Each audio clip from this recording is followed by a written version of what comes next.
Hello everyone, and welcome back to the Class 47 Peter YouTube channel.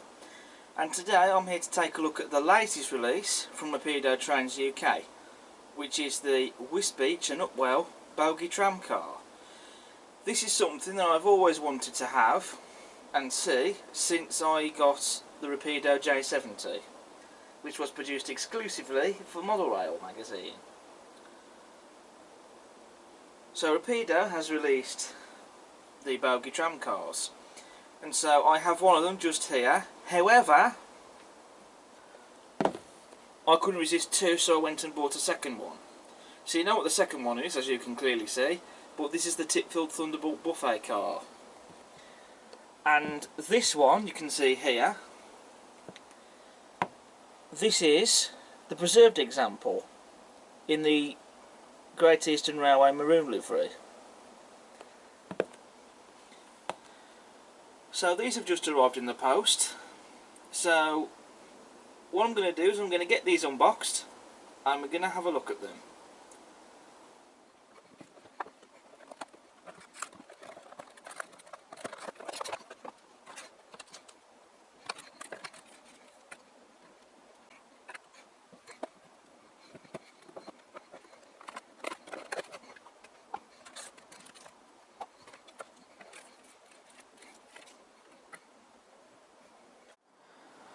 Right, so the first thing I want to do is to test just how far and how well these tramcars can roll.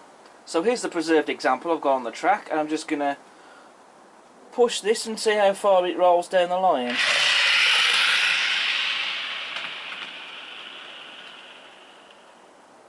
Well, as you can see, I think that's fantastic. So it's passed that test with flying colours. So nothing wrong there in terms of how it rolls. So here are both Wisbech and Upwell tramcars on the layout.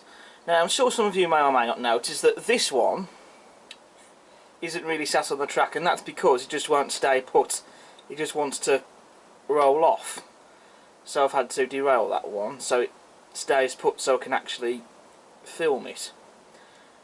Right, so as for the models, well, I have to say I think that these are absolutely fantastic. No quality control issues with them at all whatsoever, and I have looked these models over. Unless perhaps there's something very subtle that I haven't noticed, I've looked through them over and I can't see anything wrong. All the parts are correctly fitted, there wasn't any damage done to the models either, no bits that were loose and floating around in the box, etc. You know, they really are gems, I think, and it just goes to show that when the quality control in these factories producing these models is to a high standard, just look at the models that we get. You know, it shows that, you know, the quality control in China isn't all bad. Sometimes it can be, yes, but not always, as evident seen here. You know, because these really are superb models. Nothing else to say about them. So as for the models themselves then, why have I specifically gone for these two? Some of you might be wondering. Well, because these were the ones I wanted.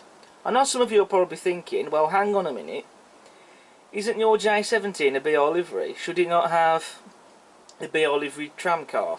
Well, prototypically it should, yes, but I didn't want a BR livery one, because I wanted one in a livery that wasn't BR, because it's different and it makes a change from having everything in BR liveries. Not that everything I own is in BR liveries, which they aren't, but even so.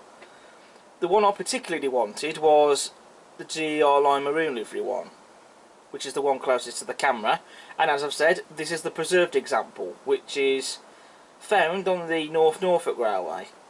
The Titfield Thunderbolt buffet car I felt like I had to have, because I have got one of the DC Silent Titfield Thunderbolt train packs on pre-order, which I believe they haven't shipped them out yet, but I think they should be arriving soon, hopefully.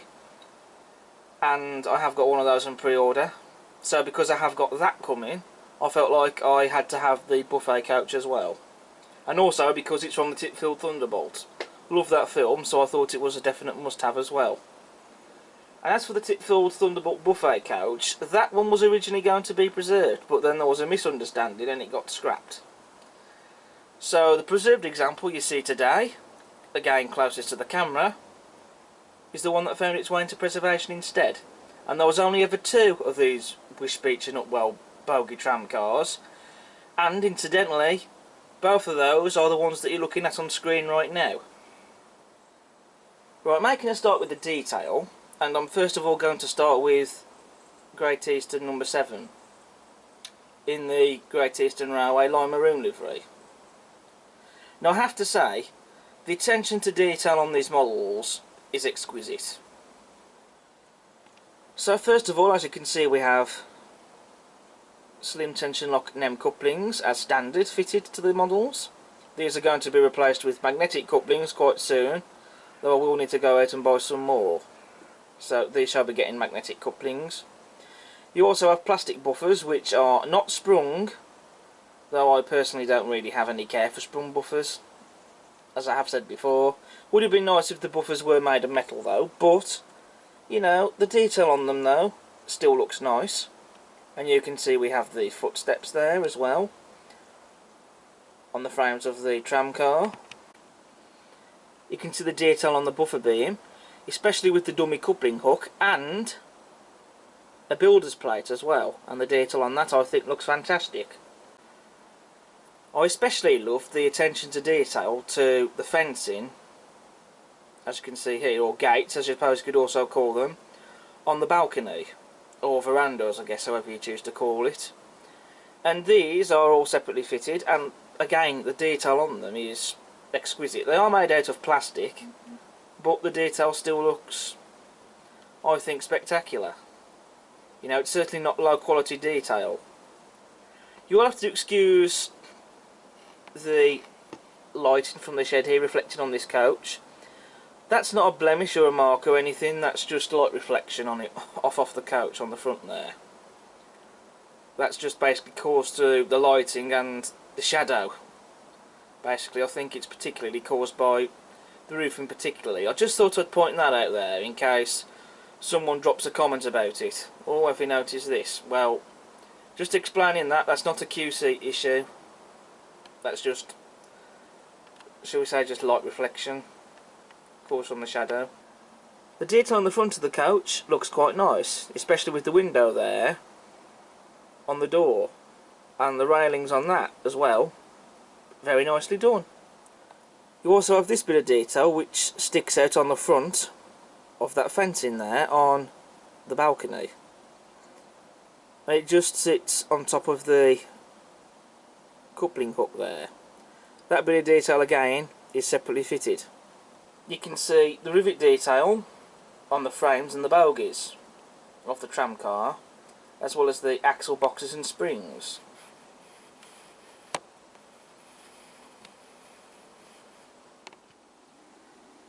Of course, as we'd expect, these coaches come fitted with metal wheels, and also just look at the detail on the wheels as well. That detail didn't need to be there because I don't think you'll notice that when these are running, but it's there. And these come fitted with brass bearing cups in the axle boxes. Also got the model turned upside down. I might as well show you the underframe detail, which again, very nice detail and very well applied. Not a single glue mark in sight. The glazing in the coaches is very well applied. Now at this point I was actually going to demonstrate the removal of the roofs on these models. Now I'm not going to do it in this video. I know I probably should be doing this, but I chickened out at the last minute. And the reason for that is because I'm just scared really in case I damage the model.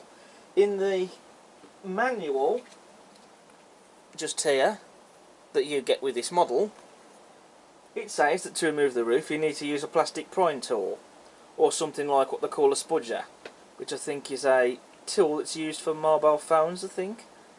Something like that. I mean, I don't really have either of those tools. I could have invested in something like a spudger. They're very inexpensive, but alas, I didn't.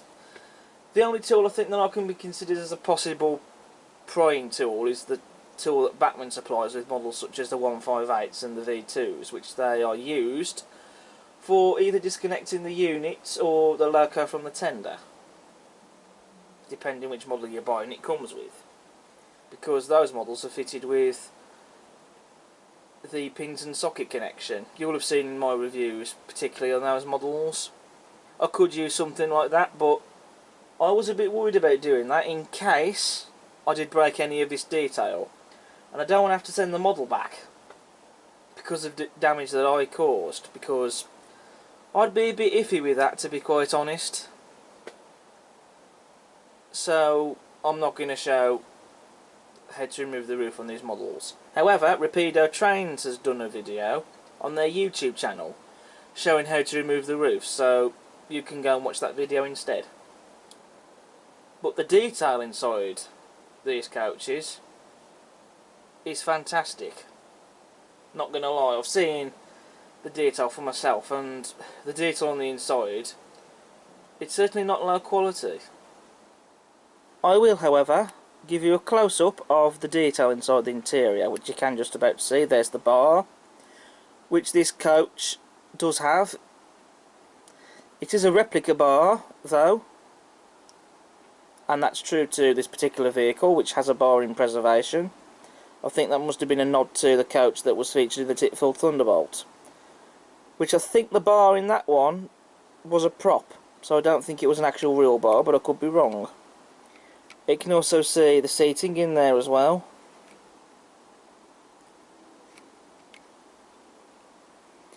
And if I turn it into the light, you can see that that detail is actually painted as well. You can also see the detail under the roof there. That's all separately fitted. And there's always something I nearly forget to leave out, but we have these bits of detail just under the roofs on the balconies, which these are lights, I believe. They don't work on these models. That would have been cool if they did, but you know, there is a representation of them there, so yeah, I think that still looks nice regardless. The detail on that is not poor. Again, it would have been nice if these worked, but then I suspect if they did, then these would be more expensive. But then I suppose, if you wanted to, you possibly could always fit interior lights in these for yourself. You possibly could, if you was very determined, find a way of making these lights work as well, but I'm not going to try that. The detail on the roofs is also fantastic. You've got the air vents, you have the rain strips, and then you have this separately fitted bit of detail. That pipework detail that runs down in the middle of the roof. And that's made out of metal as well, and like I say, separately fitted. That's not a moulded bit of detail.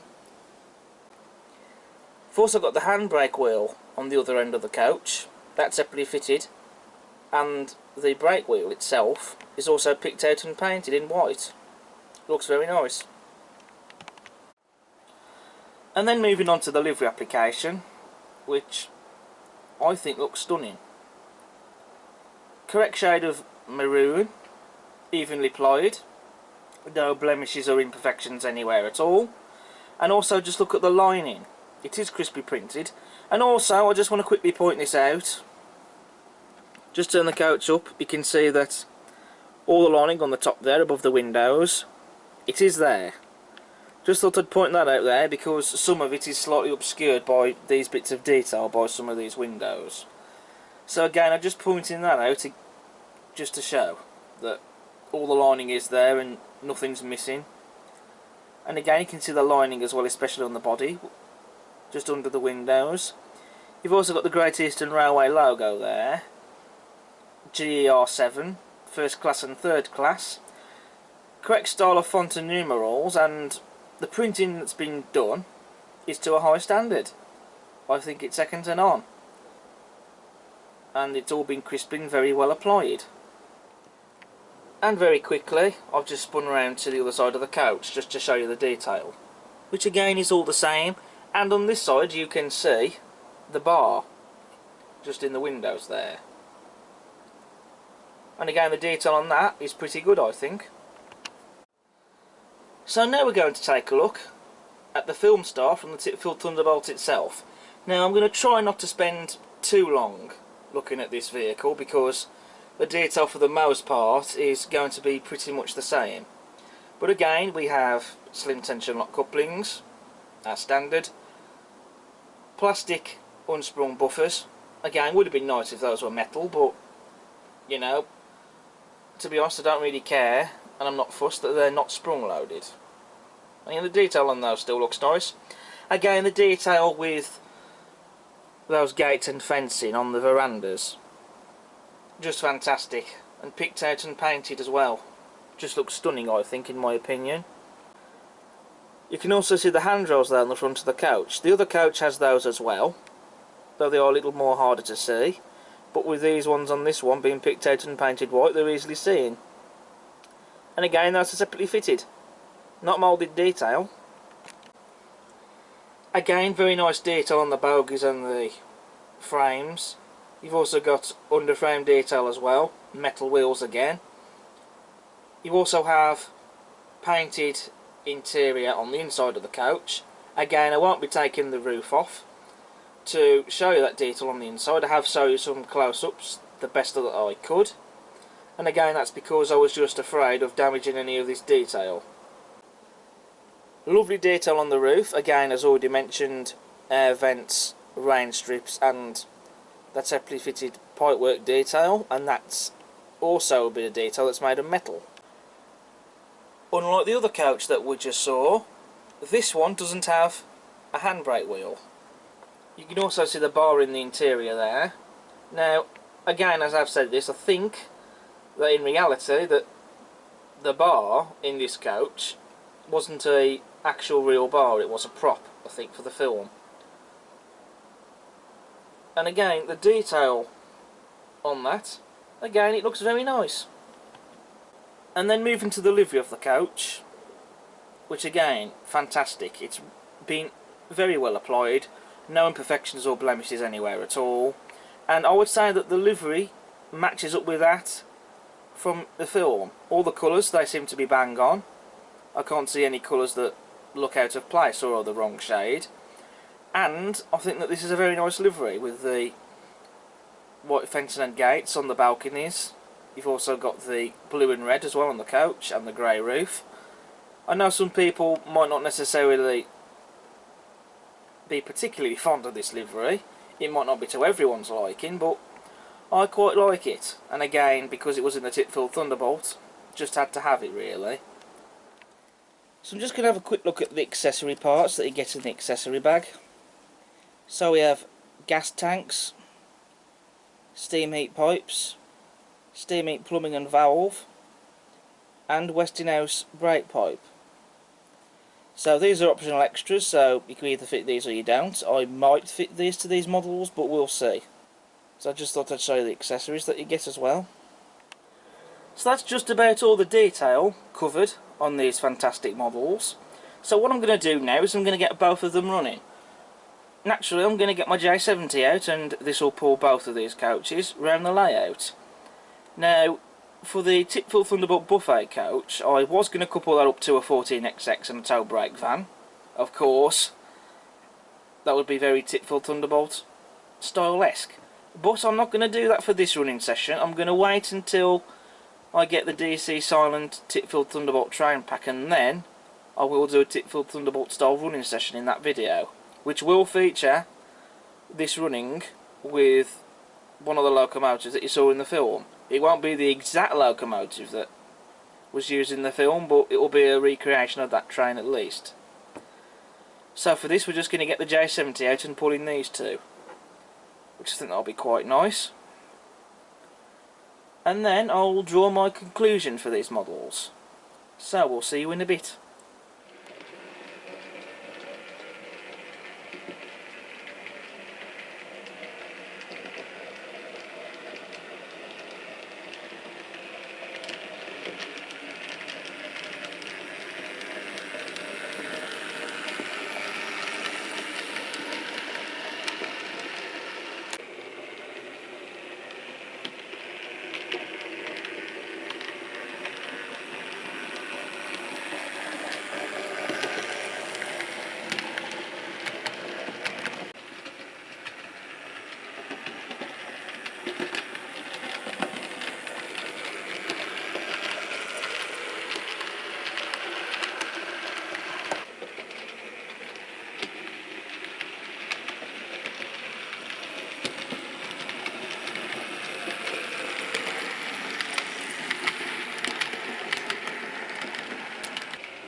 So we've seen the Rapido J70 running with the Rapido Wisbech and Upwell Bogie Tramcars, and it's just nice to be able to get these now for the J70 to run on the layout.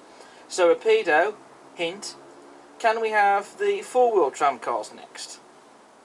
Because I think having those in RTR would be fantastic as well, and to go with these Bogie tramcars as well.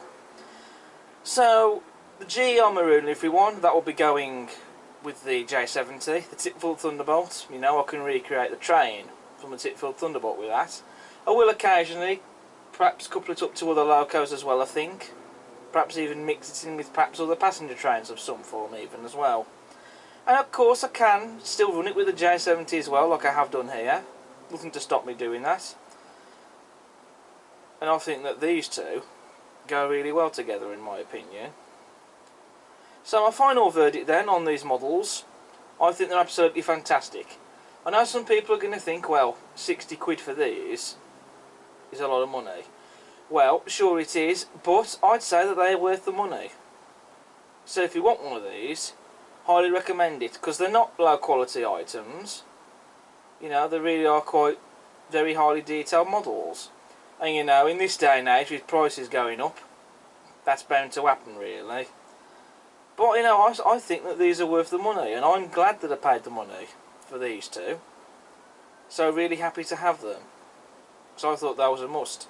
Especially because the J70 I thought that needed some matching stock of some form to go with it, and now it has got the Wisbech Upwell Bogie coaches to go with it. So that'll be quite fantastic, and if we could get the four-wheeler ones as well, that'll be also great. So yes, my final verdict, fantastic models from Rapido. They've done it yet again with another fantastic model. Definitely well worth the money if you have a J70, but even if you don't have one, I would still recommend especially the Titfield Thunderbolt buffet car if you're a fan of the film. So that is my conclusion. So I would say go and buy one if you want one. If not, and perhaps maybe you're sat on the fence, do definitely consider it. I still think that they're worth the money. That's my opinion. So that brings an end to my review for the Wisbech and Upwell Bogie Tramcars from Rapido Trains UK. Thank you very much for watching this video, and I hope you've enjoyed. As ever, if you like what you see, please do subscribe to the channel. Doesn't cost you anything. Do feel free to hit the like button and post a comment. And I'll see you again for the next video. But until then, take care. Bye for now.